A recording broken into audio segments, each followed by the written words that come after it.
नमस्कार, UFT news 24 में आपके साथ मैं हूं सिमरन कौर।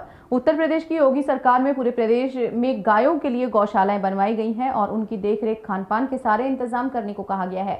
पूरे प्रदेश में इसको सर्वोच्च वरीयता का बिंदु माना जाता है, परंतु फिर भी संबंधित अधिकारियों की घोर लापरवाही के चलते एटा जनपद के अलीगंज देहात के आजमनगर में संचालित गौ आश्रम स्थल इस कदर बद इंतजामी का शिकार है कि यहाँ बड़ी संख्या में गाय मर रही हैं। उनके रख रखाव ठीक से ना होने के कारण वे अत्यंत कमजोर हो गई हैं। कमजोरी की वजह से एक बार गिर जाने पर वे उठ नहीं पाती। आसपास के लोगों का कहना है कि यहाँ बड़ी संख्या में गाय मर रही हैं, उनकी सुध लेने वाला कोई नहीं। यह है एटा जनपद के अलीगंज तहसील स्थित सरकारी गौ आश्रय स्थल, जो पूर्व में अव्यवस्थाओं की शिकार थी और पिछले वर्ष इसको किसी तरह चालू करवाकर इसका तत्कालीन जिला अधिकारी सुखलाल भारती ने विधायक अलीगंज सत्यपाल सिंह राठौर की अध्यक्षता में लोकार्पण किया था। इसके बाद समझा जा रहा था कि इसकी व्यवस्थाएं सुधरेंगी, परंतु इसकी हालत बद से बदतर होती चली गई। वर्तमान में आलम है कि गौशाला में पानी भरा हुआ है, खाने को पर्याप्त चारा नहीं, यहाँ बिजली भी नहीं है।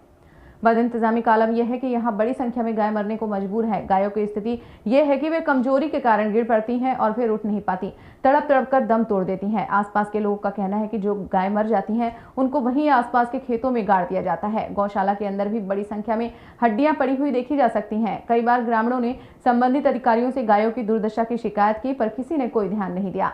इस गौशाला के पड़ोस में ही रहने वाले बुजुर्ग रोशन लाल बताते हैं कि यहाँ गाय की स्थिति बहुत खराब है।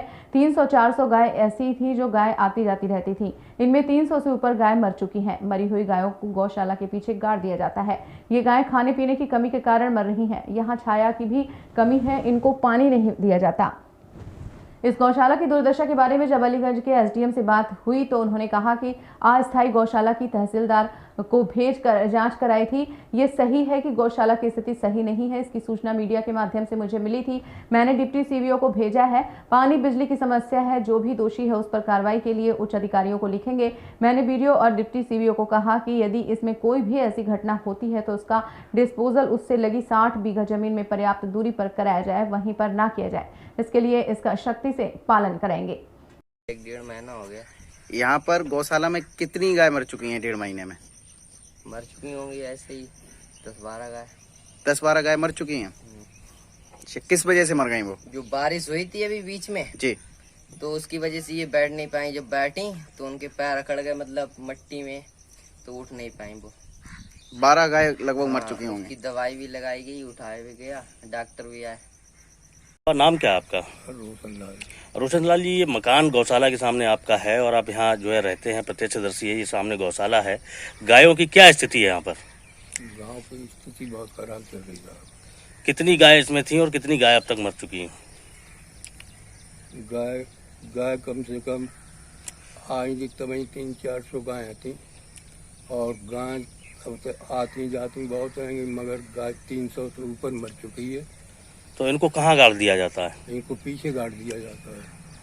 क्या ये खाने पीने की कमी की वजह से गाय मर रही है? खाने पीने की वो कमी है और इसमें व्यवस्था छाया की बहुत बड़ी कमी है। क्यों धूप पड़ती, सुबह को भूसा खाते हैं और गर्मी पड़ती है, इस टाइम पटाखो हो जाते हैं, उनको पानी मिल नहीं पाता है। एसडीएम सर, एक वीडियो वायरल हो रहा है जिसमें गौ आश्रय स्थल जो आजमनगर पे बना हुआ, वहाँ कई गायें जो है बहुत बुरी हालत है उनकी, जो है भूख की वजह से जो है तड़प रही हैं। ऐसा वीडियो सामने आया है, क्या आपका कहना है और क्या आपने अब तक उसमें जांच कराई है? ये अलीगंज देहात का अंतर्गत आती है गौशाला, अस्थायी गौशाला है और उसमें हमने तहसीलदार को भेज करके जाँच कराई। मुझे सूचना मीडिया के माध्यम से मिली थी, हमने उसमें जाँच की है। ये निश्चित और कुछ सही है कि गौशाला की स्थिति ठीक नहीं है। उसमें हमने संबंधित जो हमारे वेटनरी डॉक्टर हैं, डिप्टी सीवीओ, उनको भेजा है। पानी की प्रॉब्लम थी तो उसको अभी सॉर्ट आउट किया गया है। बिजली की प्रॉब्लम है, उस पर हम लोग उच्च स्तर पर डिस्कस कर रहे हैं। जहाँ तक अव्यवस्थाओं की बात है तो उसमें जो भी दोषी है, जो भी कार्रवाई जो इसकी सफलता है, उस पर हम कार्रवाई के लिए उच्च अधिकारी को लिखेंगे। फिलहाल वहाँ की व्यवस्थाएं ठीक कराने का प्रयास कर। सर, कुछ ग्रामीणों का आरोप है कि कई गायें जो है महीने 2 महीने के अंदर लगभग दर्जन भर से ज्यादा गाय जिनकी मौत हो गई और वहाँ कुछ कंकाल भी पड़े मिले हैं, कुछ अवशेष उसके पड़े हुए हैं। तो ऐसे में सर क्या ठोस कार्रवाई कराएंगे आप? उसमें अब हमने ये बताया है कि उसमें वीडियो को और जो डॉक्टर हैं हमारे डिप्टी सीडीओ, हमने उनसे कहा कि अगर दुर्भाग्य से कोई इस तरह की घटना होती है तो उसका डिस्पोजल करने के लिए जो उससे लगी हुई ज़मीन है 60 बीघे, उसकी थोड़ी दूरी पर उसका डिस्पोजल कराया जाए, वहीं पर न किया जाए, तो इसके लिए सख्ती से इसका अनुपालन कराया जाए। Bureau report UFT News 24।